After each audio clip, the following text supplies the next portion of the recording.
Once, they were some of the most advanced structures on the planet, at the cutting edge of engineering design and construction. Today, they stand abandoned, contaminated, and sometimes deadly.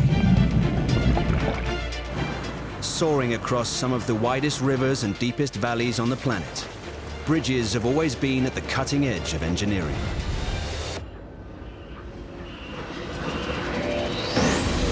In this episode, we travel high into the mountains of the Colorado Desert to find out why a hidden engineering masterpiece could disappear at any time. The Goat Canyon Trestle is an amazing engineering feat. It screams kind of the Wild West and, frontier America. An absolutely classic piece of American history left out there in the desert. We ask why a stretch of overgrown concrete in a Czech reservoir is known as Hitler's Bridge. If you could take away the millions of gallons of water beneath it, the whole story becomes clear. Hitler's vision was melding together the disparate parts of the empire he's creating, but also its military use and the speed with which troops can actually move down this road back and forth to whichever part of the Reich is threatened. We find out how the highest bridge in the world collapsed in less than 1 minute. The bridge effectively got picked up and started to be moved around by the wind. Looking at the ruins of a bridge like this really makes you appreciate just how strong and ductile steel really is. And we uncover the story behind Cape Town's Invisible Bridge, which never carried a single vehicle. The whole purpose was to take affluent workers who worked during the day in Cape Town to their luxury homes out in the suburbs and then fly them over all the perceived undesirables.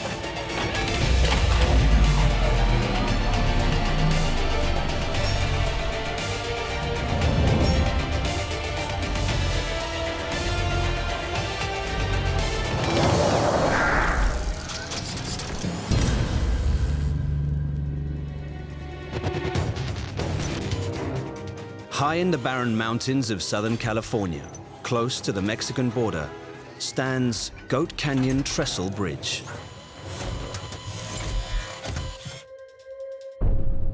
The huge structure dominates the empty landscape around it. This is no ordinary railway bridge. Goat Canyon Trestle is the largest curved wooden structure on Earth. Before dawn, a team from the Southwest Railway Museum sets out to inspect this record-holding structure. Ahead of them is a grueling 17-mile journey along a line which is closed to all other traffic.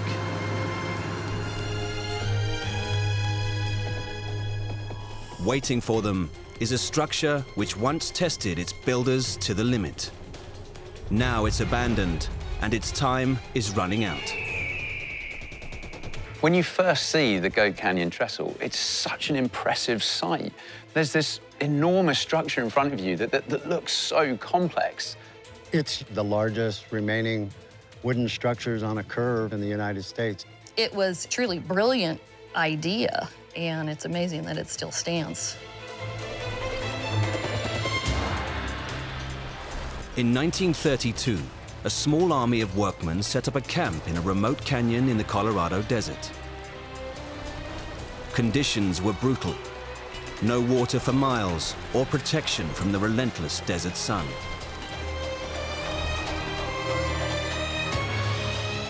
Their job was to repair a vital rail line connecting San Diego to the rest of the USA. A collapsed tunnel had to be replaced with a giant trestle bridge, and the clock was ticking. Diana Hyatt, president of the Pacific Southwest Railway Museum, is an expert on the line and the man who created it. This all started with one man, John D. Spreckles. He felt that it was important for San Diego to have a transcontinental link to the eastern part of the United States. Northern California had their transcontinental link, and he believed that he could promote San Diego and its beautiful natural harbor for business and growing the city itself. a millionaire businessman from San Diego, John D. Spreckels. His whole ethos was that if you want people to live somewhere, you have to give them a form of transportation. It has to be comfortable, and most important of all, it has to be cheap. When John Spreckels began work on the San Diego and Arizona Railway in 1907, the challenges were so great that it became known as the Impossible Railroad.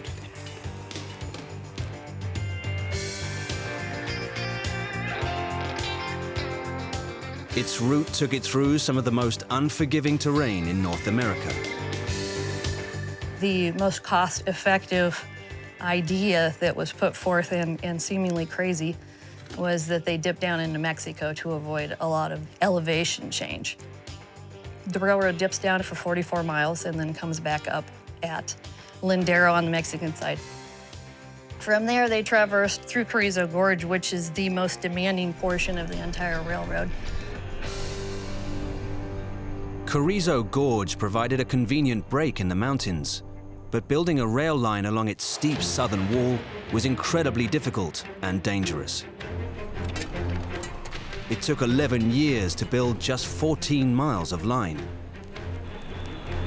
The railroad was plagued with issues, but a large portion is primarily within this region because it's so unstable. Some of these mountains are solid rock, some of them are a combination of decomposed granite, and once the slide starts, it just keeps sliding until there's nothing left. No one had ever attempted to drive a railroad through such hostile territory. There were all sorts of problems building the railway so close to the Mexican border. I mean, there was incident after incident, kidnaps, murders. That entire stretch of the San Diego and Arizona line was kind of landslide ready. It's not solid ground, it's kind of shattered granite that they're building this on top of. And so to be there, working on that, knowing that the land could go away beneath your feet at any time, not only would have been completely petrifying, but to achieve what they did and to have built that whole stretch of line, it's unbelievable. It wasn't until 1919 that Spreckels was able to hammer in a golden track spike to show his 148-mile rail link was complete. But success came at too high a cost. By 1919, he had finally completed the railroad at a cost of $18 million, and it almost completely bankrupted him. The problems weren't over for the Impossible Railroad. When the tunnel above Goat Canyon was destroyed by a landslide in 1932, the railroad engineers had to get the line back into operation as quickly as possible. San Diego Transport Authority engineer Dan Davis has studied the building of the Impossible Railroad. They wanted the quickest, cheapest way to get back into operation, and building the wooden trestle was just that for them. To my left is the collapsed Tunnel 15. There's a massive slide area up on the hillside. But the top of the portal is about where the old alignment used to be, the rail line. Shoved it down about 18, 19 feet. The result was the incredible Goat Canyon Trestle. 600 feet long and 200 feet high, it's the largest curved wooden structure in the world.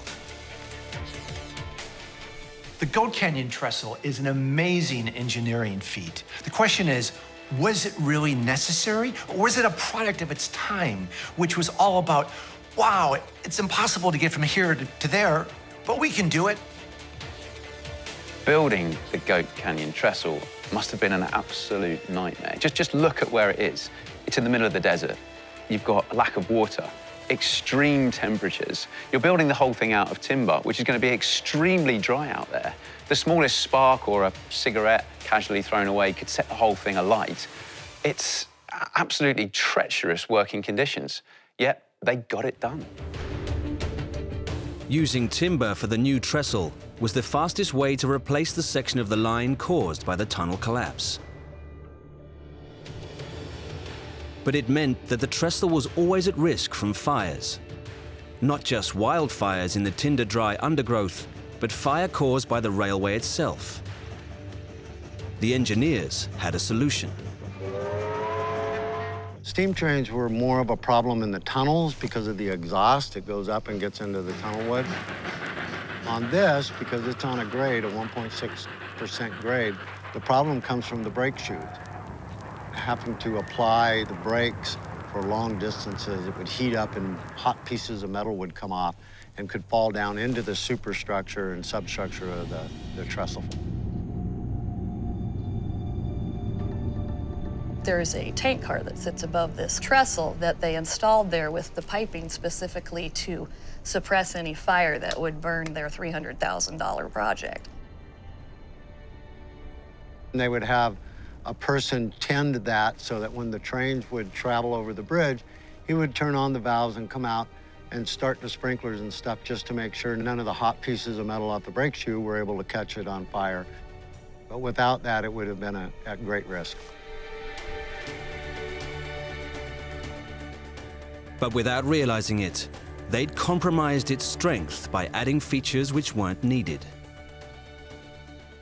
The speed on this bridge, because of the 14-degree curve on it, is about 10 miles an hour. In real terms, that's a very sharp curve. It's very difficult to maintain that. It's also very destructive to the structure.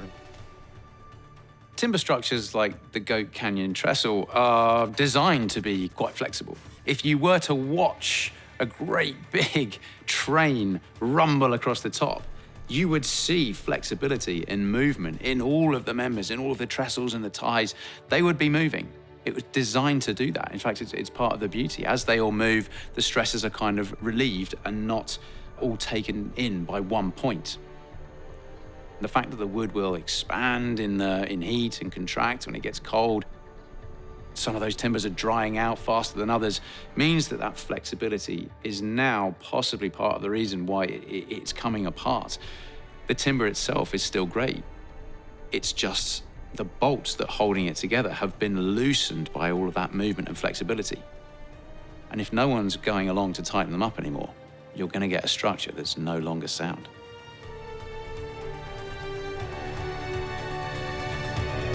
Despite the engineers' success at Goat Canyon, the life of the San Diego and Arizona line was short. San Diego, Arizona was known as kind of derogatorily as the slow, dirty, and aggravating. There was no air conditioning in the cars. There were no screens on the windows.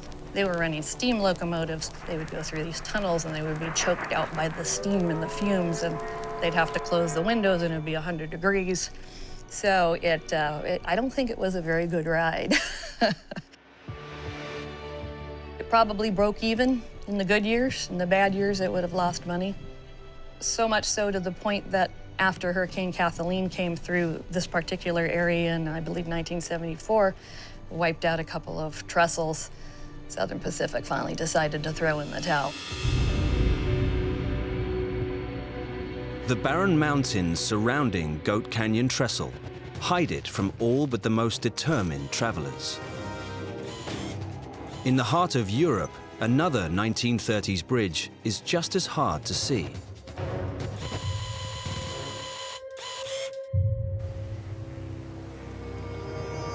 Almost completely submerged in a reservoir in the Czech Republic is one of the most advanced bridge designs of the period. This is Borovsko Bridge, or to local people, Hitler's Bridge. The bridge, of course, was known as Hitler's Bridge. It was to form a vital part of what was going to be the Central European Highway.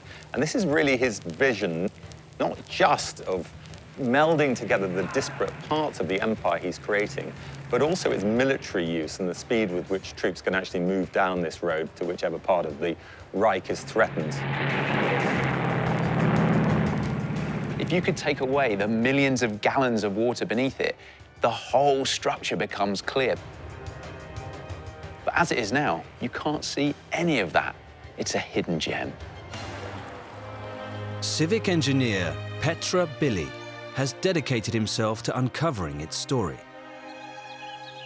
In the time when it was built, Czechoslovakia was one of very few countries in the world that planned to build highways that wide. The width of the bridge is 22 meters. It's divided in 2 bridges. On each bridge, there should be 2 lanes for the traffic. Czechoslovakia's advanced highway construction program came to a sudden halt in 1938. In that year, Adolf Hitler took advantage of the weakness of Britain and France and sent his troops to occupy the country. Hitler's targeting of Czechoslovakia is to do with its very large proportion of ethnic Germans. This was all part of his attempt to reclaim Germans into a greater Reich. But there were other factors, of course, because it just so happens a lot of Czech industry, and in particular, its very effective arms industry. And Hitler knew perfectly well that to get his hands on that sort of equipment was going to make a big difference to the war effort that he felt was coming. Hitler's engineers had already started work on a vast new road system to unite every corner of the Reich, the Autobahns. The highways are so arranged that they are devoid of crossroads or other traffic obstructions, and foreign experts term them the safest roads in the world. Bridges and trestles span rivers, gorges, and valleys, and the new national highway net connects all the points in Germany. Just 7 months after the seizure of Czechoslovakia, work began on a huge bridge to carry this highway from the center of the country to Prague and on to Berlin. Czech engineers were forced to put their expertise at the disposal of their new German masters. They started the construction of the bridge in 1939. They built most of the load-bearing structure by 1942. The original project counted on 800 workers to be here on the construction site, but in reality they got just 150 men. There were some delays in the construction, but still they managed to complete the whole load-bearing structure in 2 years. The bridge over the Svihov Valley, near the village of Borovsko, was 100 meters high, with a single arch spanning the stream below. It was designed to carry a flood of traffic towards the heart of Germany. It was a straight bridge, but at the same time, behind the bridge there should be a curve. So this is why the bridge leans to the right side. The bridge was designed for the speed of the vehicles, like 160 kilometers per hour, to reduce the effects of the forces acting on the cars. You need to design the bridge a little bit skew. It's not a reason of some settlement in the foundation. It is how it should be. There was undoubtedly more to Hitler's Autobahn than just getting from A to B. It was all about national pride. It was all about, wow, look at this audacious Autobahn that we're gonna take the vehicles that are gonna communicate with the Reich and make us leaders of the entire known world. It was all about dominating. That's what Hitler's Autobahns were.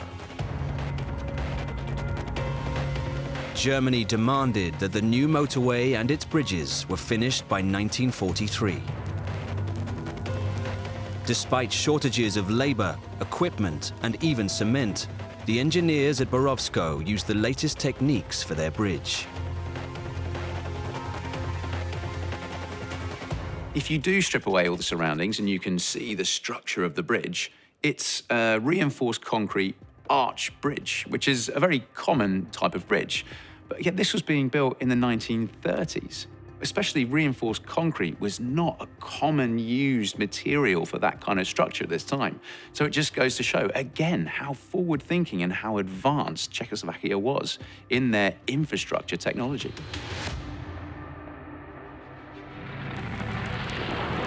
Hitler launched his invasion of the Soviet Union in June 1941. and all public works were cancelled in Czechoslovakia, except for the Borovsko Bridge.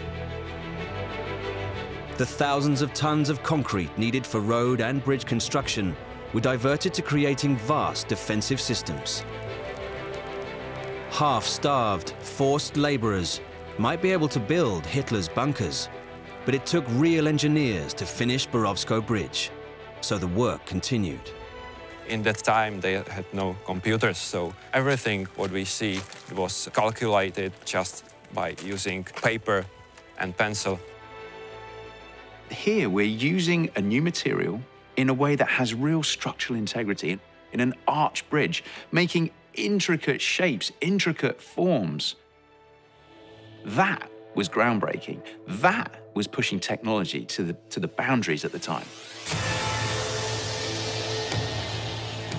But in May 1942, the hated Nazi overlord of much of occupied Czechoslovakia, Reinhard Heydrich, was assassinated by Czech agents. The assassination of Reinhard Heydrich, a member of Hitler's inner circle, sent a shockwave into the Reich that they were not invincible. In fact, they were vulnerable. They think about 1,300 Czechs lost their lives as a direct result of Heydrich's assassination. Once the war was over, it seemed Czechoslovakia was free at last. For independent democratic Czechoslovakia in the spring of 1945, the end of the European war meant a return to peace and to the freedom it had not known since 1938. Sadly, this new freedom didn't last long. A communist government soon took over, and like the rest of Eastern Europe, the country fell under the influence of the Soviet Union. Borovsko Bridge could have been finished at last, but the new regime in Czechoslovakia had no interest in a road system leading west, and once again it was abandoned. Then in the 1960s, the valley below the bridge was flooded to create a new reservoir for the city of Prague. The bridge that could have been the missing link in the chain to bind Czechoslovakia to Hitler's Reich disappeared below the rising water.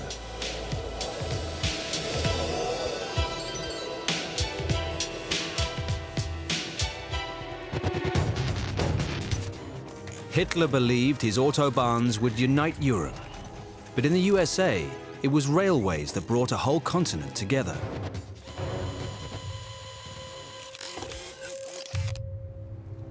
In Pennsylvania's Kinzua Gorge, one of the greatest railway bridges ever constructed seemed to be a triumph for American engineering. Kinzua Viaduct was the highest bridge in the world when it first went into operation. But a century later, a devastating tornado exposed a fatal flaw in its mighty steel columns. Looking at the ruins of a bridge like this really makes you appreciate just how strong and ductile steel really is. When steel became available on a large scale and it became cheap to produce, that was the new shiny material that everyone wanted to build their structures out of. And in the case of the Kinzua Bridge, they even went so far as to replace what was made of wrought iron with the steel. The Kinzua Bridge became known as the eighth wonder of the world. Keep in mind, this is sort of the American Industrial Revolution, and this thing was so audacious. For a couple of years, it was the highest bridge in the world and one of the most incredible engineering feats. Northern Pennsylvania seemed an unlikely place for the eighth wonder of the world. But that's how Kinzua Viaduct was described when it opened in 1882. Built to carry coal trains heading to the Great Lakes, for 2 years it was the highest bridge in the world. But was the 300 feet high, 2,000 feet long structure up to its job? So around the time that the Kinzua Bridge was built, 1880s, wrought iron was the go-to material for these kinds of structures. It was strong, it was much lighter than building bridges out of stone or brick, and it was much more versatile. Wrought iron was very typically used at the time, and looking back at the photographs of what the bridge looked like then, it does look incredibly fragile and quite skinny and slender, but it worked. The speed at which we can run our trains depends only partly on the power of the locomotive. It depends even more on the weight of the rail and the curves and gradients of the track. We always try for a straight and level line. Where a cut would be too deep, we drive a tunnel through. Where a fill would be too great, we build a trestle or viaduct to carry our trains on stilts. The wrought iron supporting columns of the viaduct were a radical new hollow design to provide strength without weight.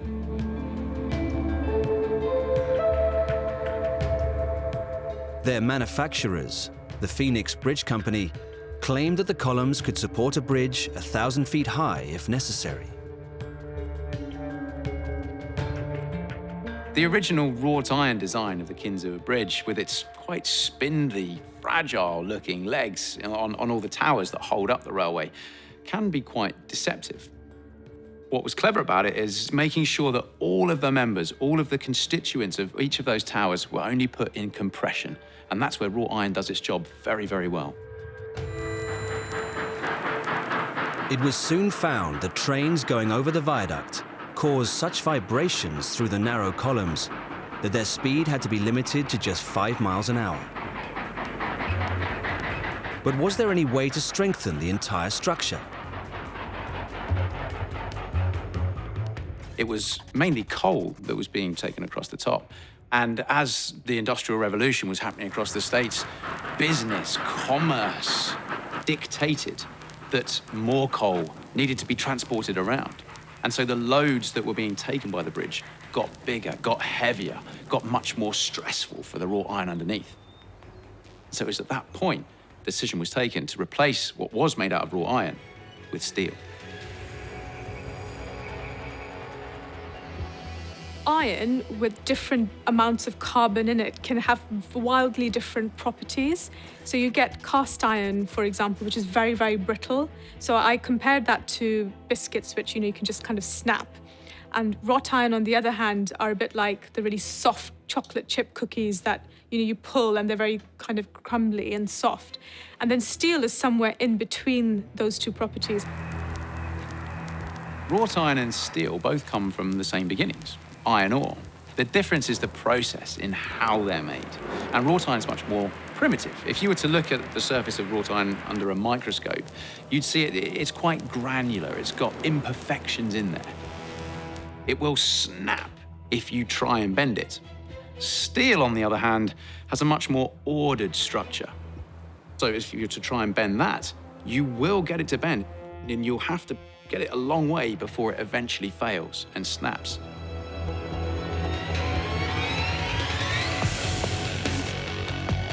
In 1900, the old iron columns were torn down and a new steel structure put up in its place. When another bridge built by the Phoenix Company collapsed in Canada in 1907, killing 75 workers, it seemed that the decision had been the right one.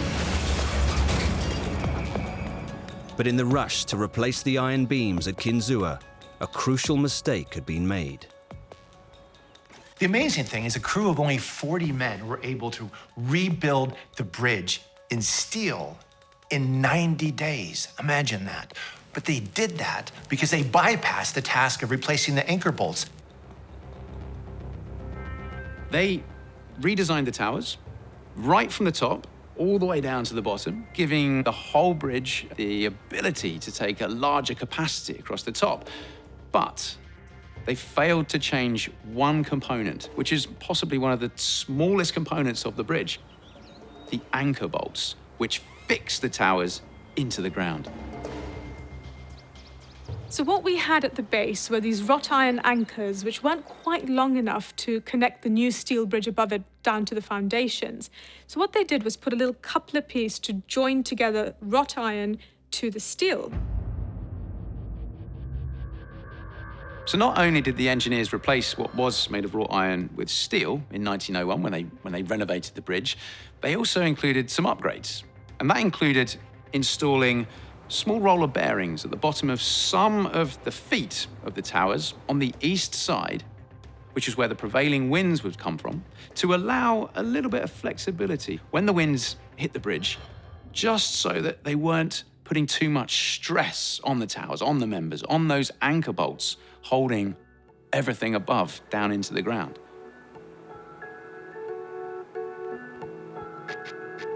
For the next 50 years, Kinzua remained in operation until local coal supplies finally ran out. Sold for scrap in 1959, the historic structure was saved when the Commonwealth of Pennsylvania turned it into a tourist attraction. In the 1960s, it was really unusual to take a decrepit old railway and turn it into a tourist attraction. Nobody had done that. In 2003, the viaduct was closed for restoration. On July 21st, work was suspended as a storm approached. But this was no ordinary storm. At 3:15 p.m., a full-blown tornado slammed into the eastern face of Kinzua Bridge. 94-mile-an-hour winds tore at the steel support columns on their stone bases.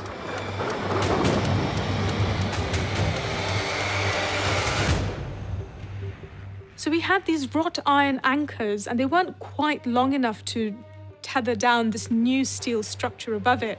Then, when the wind came in and pulled this bridge upwards, this coupler split. It just wasn't strong enough to do the job. Once those wrought iron anchor bolts had just been overstressed and had sheared, snapped off, the bridge then is no longer attached to the ground. The bridge effectively got picked up and started to be moved around by the wind, which is an incredible image to think of this man-made structure becoming alive almost in the wind.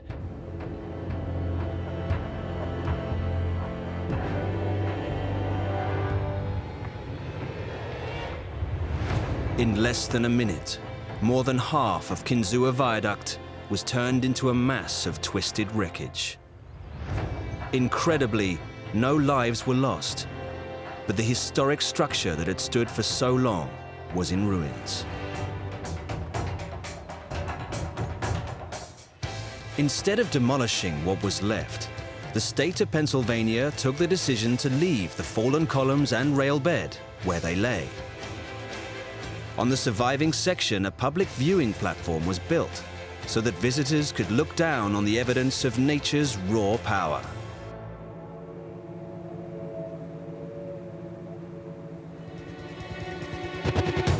It took a tornado to tear a gap in the Kinzua Viaduct, but in Cape Town, South Africa, the missing section in another bridge was due to a storm of a very different kind.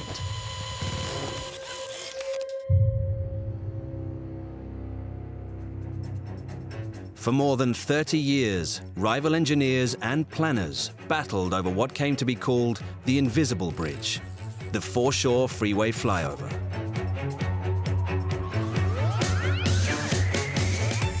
By the early 20th century, Cape Town was one of the most important ports and cities in South Africa.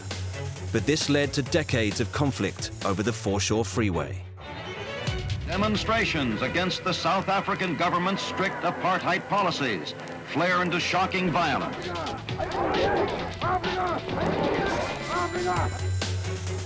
Dr. Lisa Kane is a road engineering sociologist who has studied the complex history of the bridge that never was. So we're here on the unfinished part of the freeways, and you can see it's right smack bang in the center of Cape Town. Ahead of us, we've got the port, and just in that distance, we've got the other part of the freeway that's also incomplete. And this whole area from the port until just beyond these high-rises, it's part of the foreshore, and that's really where this story begins. The foreshore area of Cape Town is 480 acres of land, reclaimed from the sea. To incorporate it into the city, a new road layout was needed. And that's where the problems started. There were two main parties that were interested in this land. One was the city itself, and one was the Port Authority. The city of Cape Town, they had this vision that when Europeans arrived by cruise ship at the port, they would have this monumental entrance. It would be like a gateway to Africa. The port authorities wanted a functional layout to move traffic. But the city had something much more elaborate in mind. In the city of Cape Town, they turned to France, and they brought in an architect called Baudouin, and he'd been involved in the planning and development of Paris, which was really famous at the time. He came up with a scheme which was very much based on Parisian planning, with these beautiful boulevards going from east to west, north to south, very much a rectilinear grid type plan. The port authorities preferred function over form and rejected the French-inspired plan. The outbreak of World War II caused the whole matter to be shelved. When it was over, the two sides were expecting to finally settle the matter. But now a third vision of Cape Town's future came into play.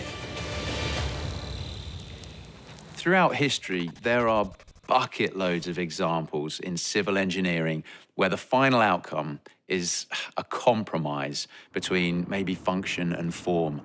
And often what you end up with is something pretty boring or enormously elaborate. But there are so many stakeholders in these kind of projects that it's never one person's decision at the end of the day. At long last, it seemed that a decision had finally been reached, and work on the Foreshore Freeway could finally go ahead. The reason why the freeway was styled the way it was not obvious to most. It was styled as this huge sort of freeway, Autobahn in Cape Town, because that is what the lobbyists, the US car manufacturers wanted, not only in Cape Town, but all around the world. Big motorways that will be filled with big Buicks, big Chevys, big American cars. Over 20 years of wrangling, the plan, which more or less looks like what we have today, was developed in 1963. Finally, in the late 1960s, some of the construction actually began. After a 20-year wait, Cape Town would finally have a modern traffic system. But everyone had forgotten one thing: public opinion. From a commercial perspective, you can totally understand the Port of Cape Town needing this great big piece of infrastructure to get goods and people in and out as efficiently and as fast as possible. But from a local resident's perspective, you can totally understand resistance to it. Just living in the shadow of this great big freeway the whole time, it's bound to have an effect on that local community. And I can definitely understand there being significant resistance, as anyone would.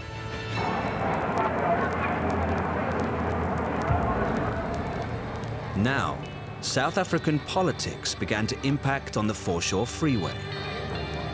Apartheid laws enforcing racial segregation led to the clearance of an ethnically diverse area called District 6 in Cape Town. In South Africa, native protests flared against apartheid and task book law. 100 died when police fired on demonstrators at Sharpeville.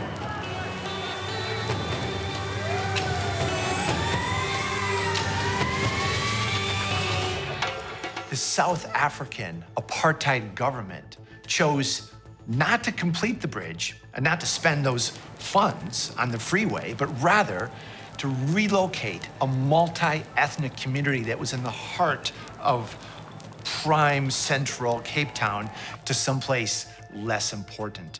It was all about focus, it was all about funds.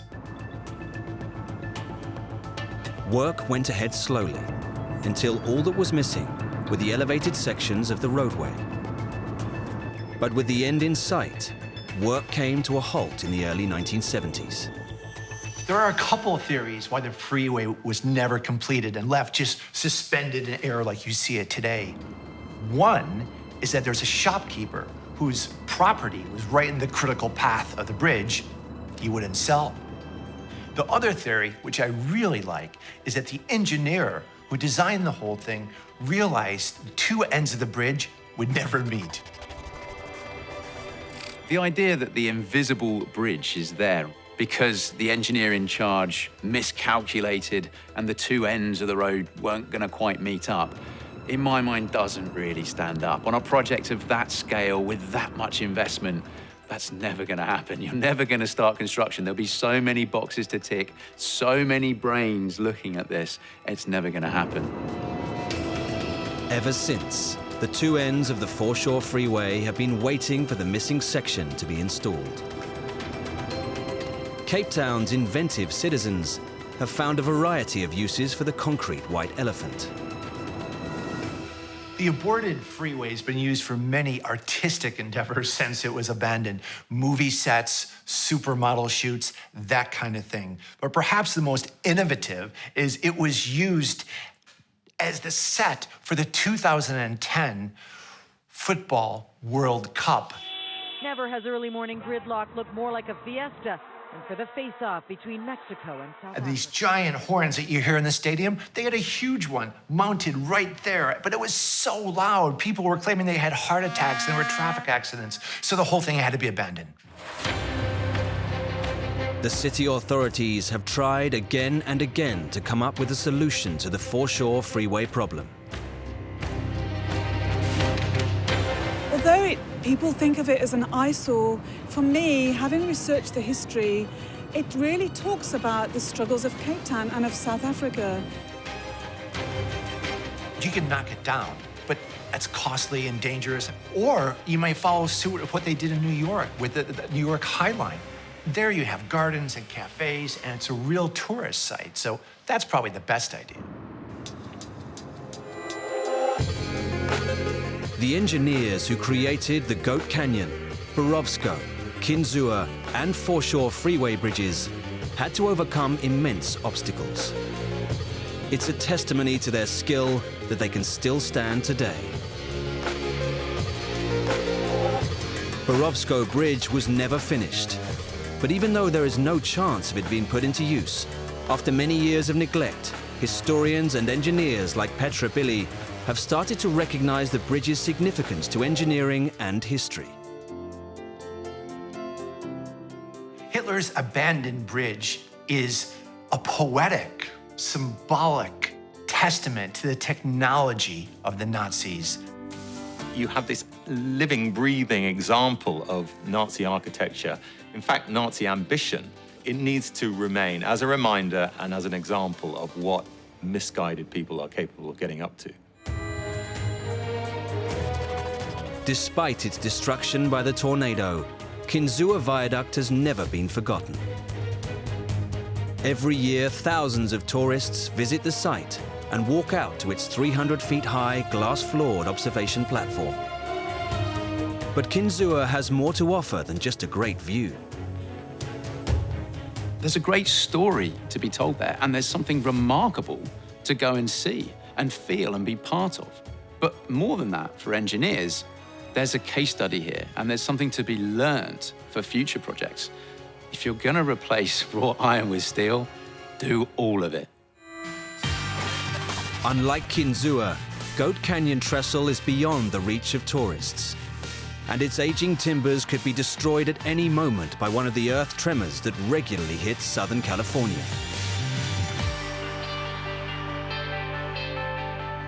Traffic may no longer be crossing all these abandoned bridges, but their incredible structures are still able to transport our imaginations into different times and different worlds.